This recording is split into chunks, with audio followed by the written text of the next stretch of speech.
துட்டுது காலைல.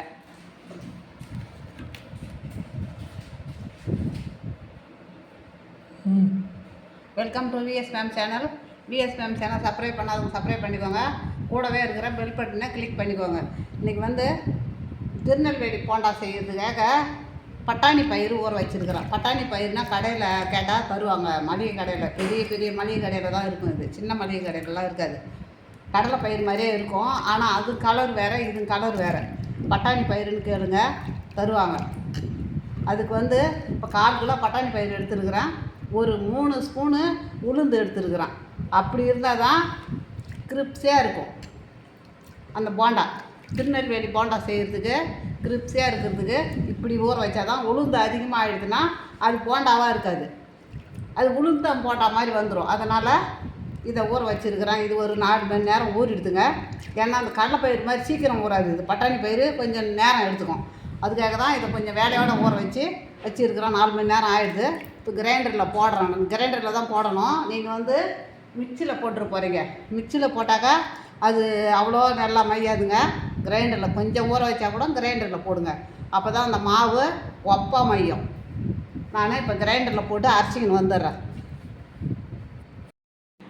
அரைச்சிட்டேன் பாருங்கள். இந்த மாதிரி குறப்பாக இருக்கணுங்க. இந்த மாதிரி அரைச்சிக்குங்க. முழு பயிரெலாம் இருக்கக்கூடாது. கொஞ்சம் குறப்பாக இருந்தால் போதும். இப்போ அதுக்கு தேவையான பொருளை நம்ம போட்டுடலாம்.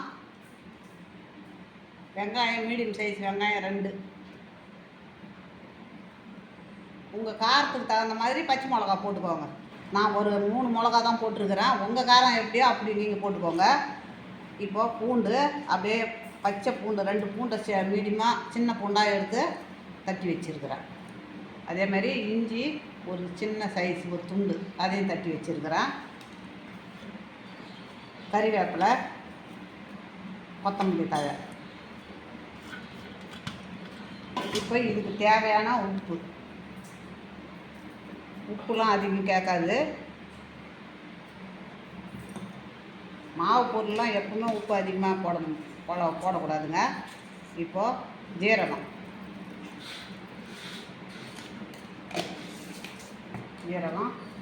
பெரிய ஜீரகம், சோம்பு இது 1 ஸ்பூனு.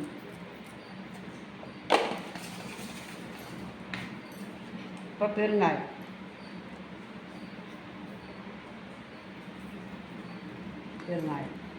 இப்போ நம்ம இதை ஒன்று சேர பிசைஞ்சிக்கலாம். தண்ணி கொஞ்சம் கூடுதலாக இருந்தாலும் பரவாயில்லை, நம்ம அரிசி மாவு போட்டுக்கலாம்.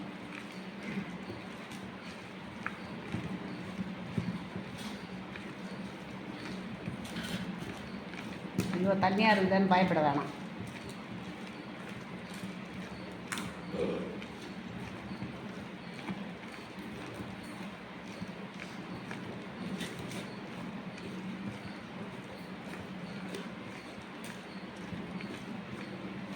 கால் கிலோங்க, ஒரு 20 போண்டா வரும். நம்ம ஒரு சைஸாக போட்டோம்னா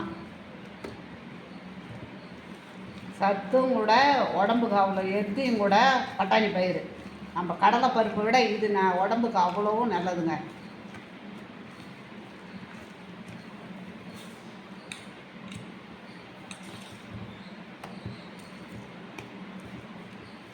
உங்களுக்கு இந்த அளவுக்கு போதும். இது போதும், நம்ம அரிசி மாவு தேவையில்லை. இப்போ வாங்க எண்ணெய் காஞ்சிருதான்னு பார்க்கலாம்.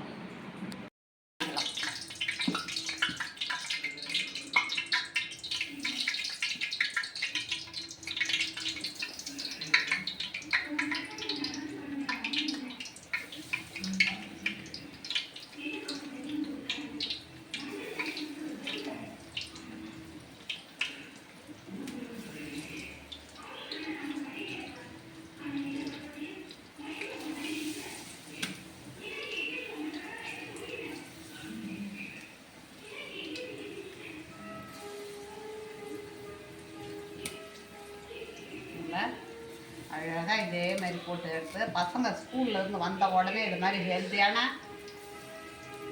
எல்லாம் செய்து கொடுக்கணுங்க. ஹெல்த்தியாக ஒரு ரெசிபி ஏதாவது ஒன்று. பசங்க ரொம்ப சூழ்வாக வராங்க, ஸ்கூல்லே வேறு ஸ்பெஷல் கிளாஸ் வைக்கிறாங்க, அவங்களுக்குலாம் ரொம்ப சோர்வாக இருக்கும்.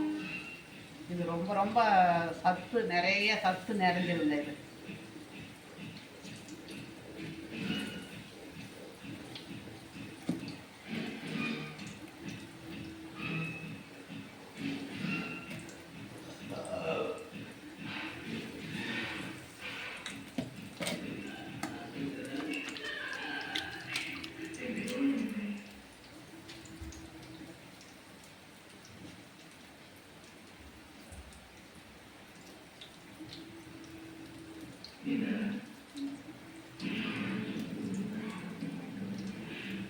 டீ கடை போண்டா மாதிரியே இருக்கு பாருங்க.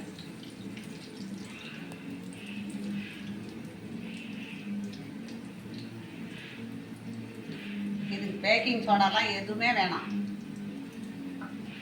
எந்த பொருள் பிள்ளைங்களுக்கு செய்து கொடுத்தாலும் பேக்கிங் சோடா போடவே போடாதீங்க.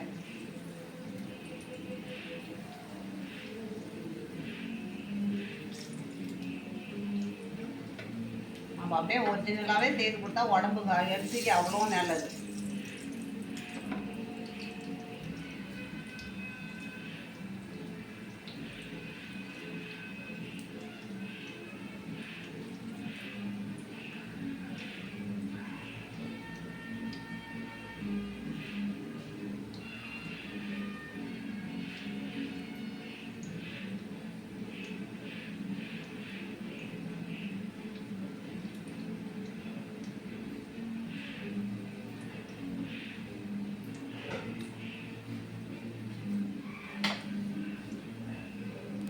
இப்போ பாருங்கள், நல்லா அந்த நுரையெல்லாம் அடங்கிட்டு பாருங்கள்.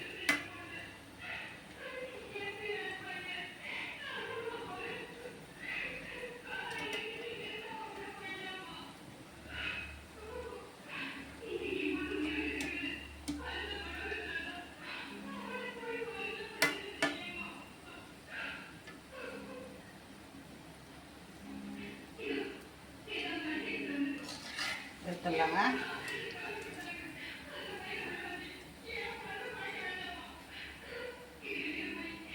எப்படி இருக்கு பாருங்க, நல்லா திருப்தியாக இருக்குது பாருங்க. திருப்தியாக நல்லா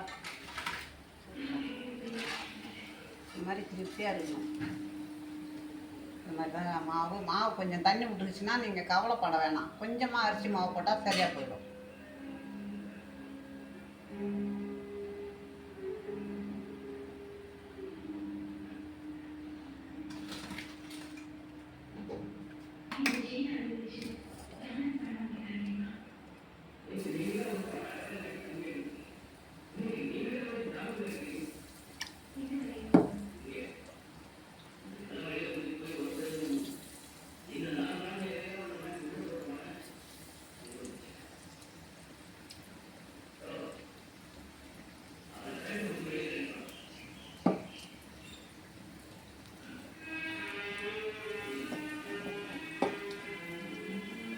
நம்ம உளுத்தம் போண்டா செய்கிறோம்னா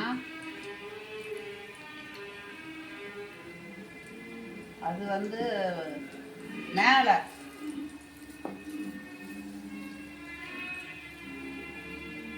கிறிஸ்பியாக இருக்கும்.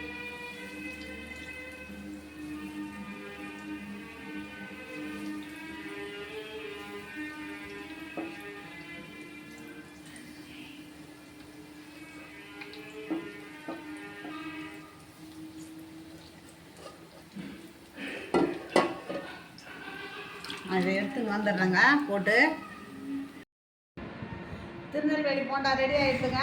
நீங்களும் இதே மாதிரி செய்து பாருங்கள். இதுக்கு வந்து தேங்காய் சட்னி, கார சட்னி, 2 சட்னி வச்சுருக்கிறேன். எல்லா சட்னியுமே அதுக்கு தோதாவே இருக்கும். அதனால் நீங்கள் இதை மாதிரி செய்து பாருங்கள்.